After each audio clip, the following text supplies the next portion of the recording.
Hi കൂട്ടുകാരെ, ഇന്ന് ഒരു മിക്സ് വെജ് റെസിപ്പിയാണ്. അതിനായി ഇഞ്ചി, പച്ചമുളക്, വെളുത്തുള്ളി പേസ്റ്റാക്കിയും തക്കാളി, സവാള ഇവ കുഞ്ഞായി അരിഞ്ഞും ഉരുളക്കിഴങ്ങ്, കോളിഫ്ലവർ, ക്യാരറ്റ്, ബീൻസ് ഇവ നീളത്തിലരിഞ്ഞും തയ്യാറാക്കി വെക്കണം.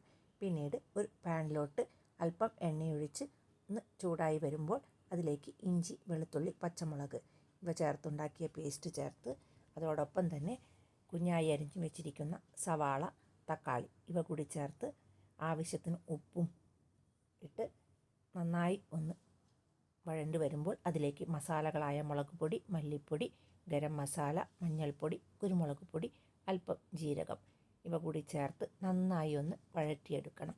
മസാലയുടെ പച്ചമണമൊക്കെ മാറി എണ്ണ തെളിഞ്ഞു വരുമ്പോൾ അതിലേക്ക് വെള്ളത്തിൽ അരിഞ്ഞു വെച്ചിരിക്കുന്ന ഉരുളക്കിഴങ്ങ്, ക്യാരറ്റ്, ബീൻസ്, കോളിഫ്ലവർ ഇതുകൂടി ചേർക്കാം. നമ്മുടെ കയ്യിൽ ഗ്രീൻ പീസ് ഉണ്ടെങ്കിൽ ഗ്രീൻ പീസും ക്യാപ്സിക്കവും പിന്നെ പനീറുണ്ടെങ്കിൽ പനീറും ഇവയൊക്കെ തന്നെ നമുക്ക് ചേർക്കാം.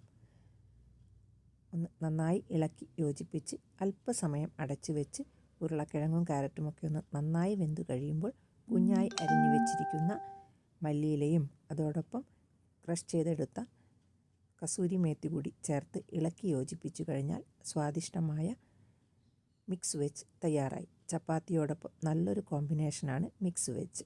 എല്ലാവരും ഒന്ന് ഉണ്ടാക്കി നോക്കണേ. വിഭവം ഇഷ്ടപ്പെടുകയാണെങ്കിൽ ചാനൽ ലൈക്കും സബ്സ്ക്രൈബും ചെയ്യാൻ മറക്കല്ലേ.